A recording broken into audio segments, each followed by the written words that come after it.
good morning, or whatever time it is where you are.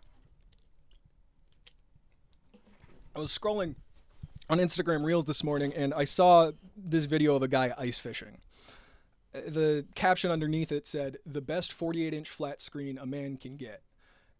And he's cut this 4-foot wide rectangular TV-sized hole, and he's holding this pike spear thing, and he skewers a 55-pound pike, I think. I don't know how much it weighed.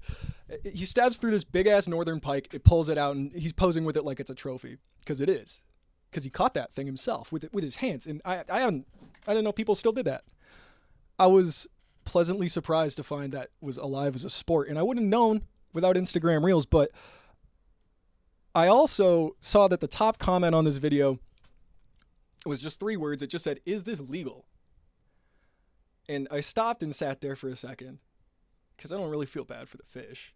It's a fish, but are we supposed to eat the fish still? We have Doritos. We have Taco Bell. They don't serve fish, If we maybe don't all go vegan, but do we have to eat the fish?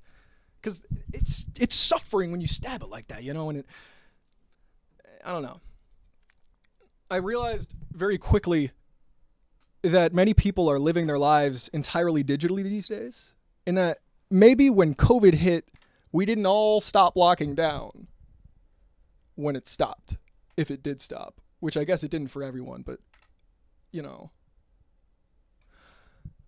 I watched a documentary recently about the 17th century war, and they made a really big point about how news took a long time to travel.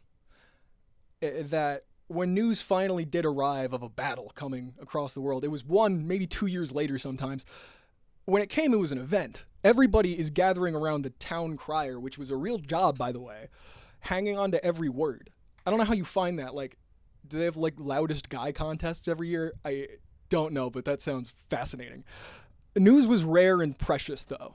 It was collective, too. Everybody was around each other. You could have your reactions and opinions, but if you were to voice them, Jerry might slap you. Your neighbor Jerry also, he was an Anglo-Saxon fucking something or other. Anyway, we're drowning now in an instant, formless tsunami of information that's coming. It's not a question of what we worry we're going to miss. We're now rationing out what we can afford to ignore in the world. We've turned the world from a place to be lived in into a stream of content to be consumed. And so the question becomes, if we can make food without killing anything sentient, without killing anything that feels pain, without killing anything that blank, should we? And the obvious answer to that, no. It feels like no, but can we do better than we've always done it this way? I want to believe there's some deeper principle, but I'm not sure there is. And maybe the real answer is brutally simple, that a pike is a pike is a pike. It lives in the water, you catch it, you eat it, and it's not content, so not a moral puzzle for the comment section. It's a transaction older than life. I think that dissonance is the problem.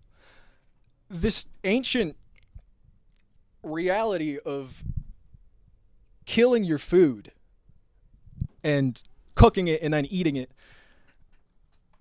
is very far removed from a bag of Doritos.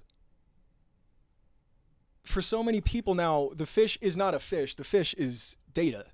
It's a variable in an ethical question that they solve in the privacy of their own head and post the answer in a comment section to feel they've done something. They've proven their moral superiority over the guy with the auger and the bloody hands and the skillet, They've won, but they've played a stupid game and won a useless prize. They've fed their own self-righteousness in a game that has no finish line or measurable score.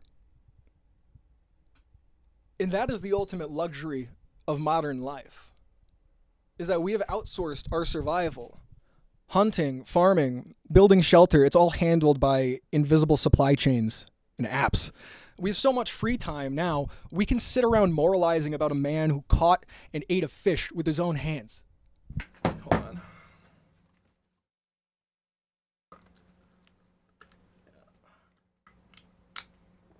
shit.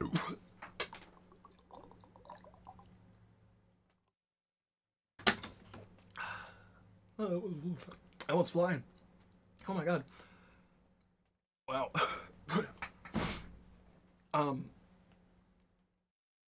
We have lost the connection to the simple, brutal, physical reality of the world. I think I said that already, but fuck it. After that, another comment kind of caught my eye. Someone said, "This takes no skill." That guy's probably on his couch right now, having never held a fishing rod, never chainsawed a hole in a frozen lake, never killed a big-ass pike with a stick. Just like me and you. I know you haven't. Bitch. When did my mic get turned off? Anyway, he's the expert on skill. Why? It's because he's seen it before.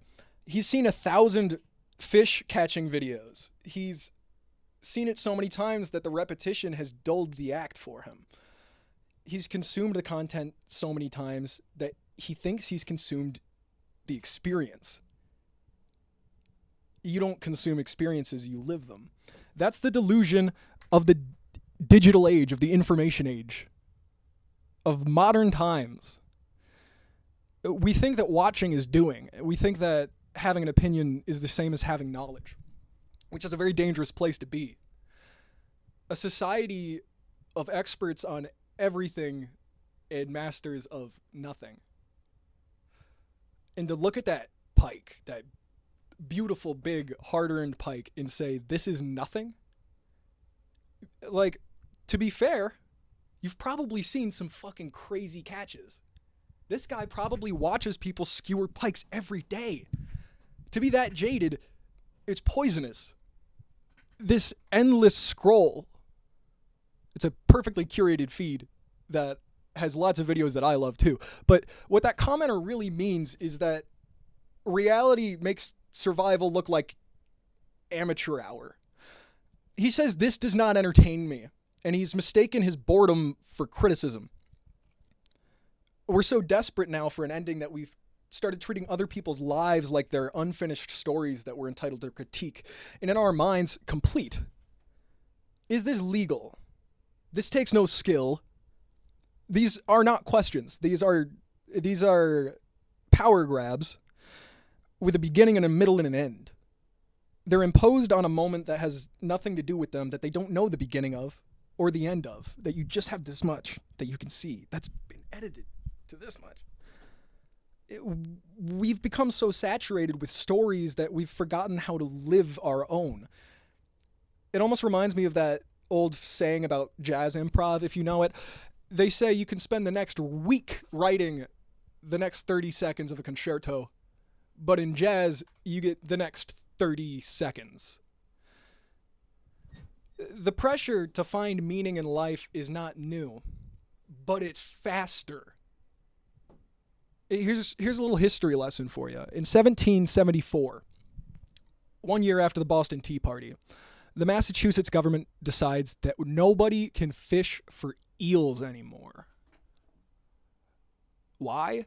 Because eels are big money for the colony people, also known as... They're not the colonists.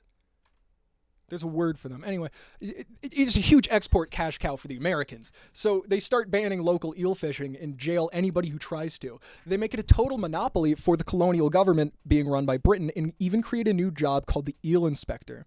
His job is to patrol creeks and arrest eel poachers. Eels are gonna eel. They spawn. They migrate, they move around. The British, they knew this job was stupid. They knew it was a farce. They made this position a sinecure, or a political favor. They give it to this drunk friend of the governor, hoping that he'd be too trashed the entire time to care. Because they don't need to enforce it. The law is not meant to be enforced. It's symbolic. It's a money grab dressed up as policy. They want people to believe they can't eel fish anymore. The locals took it seriously, though. The locals protested. They wrote essays and poetry. The governor had to threaten to put the militia out. All that passion and all that anger over something people passing the law didn't even give a shit about. It's almost familiar. Right now, we're fighting over eels again, screaming in comment sections about things that don't matter while the real laws and power moves happen somewhere we are not allowed to look. We are so distracted by the eel inspectors, we do not see the militia gathering at the border.